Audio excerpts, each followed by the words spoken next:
Ini terjadi bukan karena kehebatan Petrus. Ini terjadi bukan karena kehebatan Yohanes. Ini terjadi bukan karena kehebatan manusia. Ini terjadi bukan kehebatan daripada rasul-rasul. Tapi karena kasih dan kuasa dari Tuhan Yesus Kristus.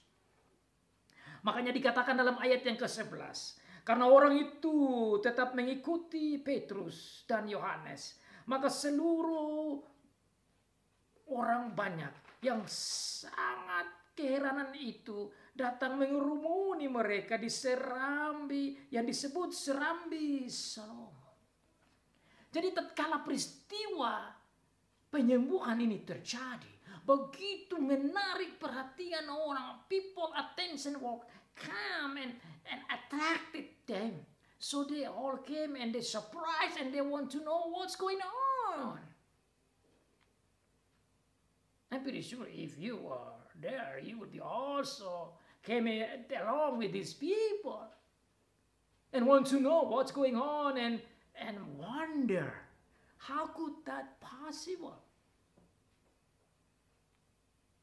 In the original, when I read and studied about this, I found out that the word come together, it's actually in the English, some of the English versions said they ran together.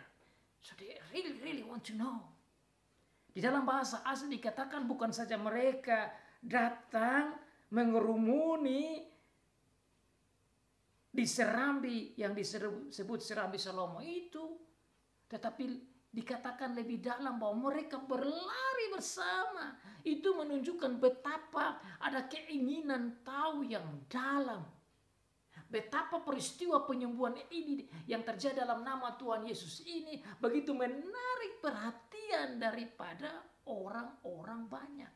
Dan ini bukan sedikit, karena itu dikatakan orang banyak, apalagi di Bait Allah, apalagi dalam masa masih tentang Pentakosta, di mana orang datang dari segala macam penjuru dunia, dari berbagai bangsa yang kita belajar dari pasal yang kedua. Jadi bukan saja peristiwa keturunan Roh Kudus yang begitu menggemparkan, tetapi juga tatkala peristiwa penyembuhan orang yang lumpuh dari lahir ini dan bangkit dan berlari dan berlompat-lompat di dalam Bait Allah ini begitu menarik perhatian orang, dan akibat tarikan perhatian itu mereka berlari-lari untuk mencari tahu. They ran together to find out what's going on, how come, what's happening, how could that possible. Mereka ingin tahu. Makanya dalam ayat 12 dikatakan Petrus melihat orang banyak itu yang berlari-lari ingin tahu itu, berkata kepada mereka, berkata kepada banyak orang. Ini sudah dalam satu khotbahnya.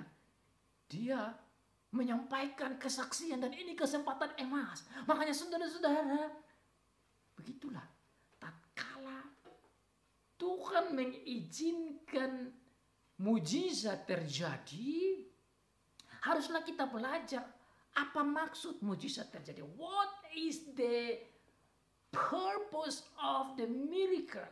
Miracle happen not to glorify the man who get healed or the one who performed the miracle to be glorified. But the miracle happen so that the word of God can be proclaimed.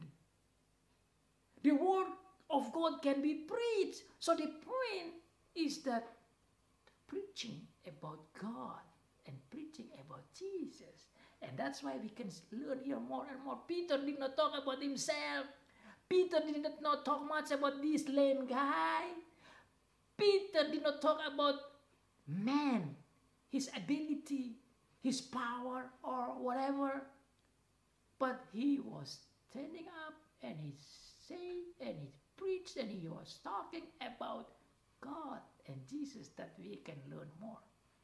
Jadi kita lihat di sana Petrus tatkala melihat orang-orang ini datang yang berlari-lari ingin tahu, dan mereka seperti melihat Petrus dan Yohanes seperti powerful men. Mereka menyangka bahwa Petrus dan Yohanes ini orang yang sangat saleh sekali. Mereka menyangka bahwa Petrus dan Yohanes inilah yang begitu powerful. Sehingga akibat powerfulnya itu orang yang lumpuh ini disembuhkan.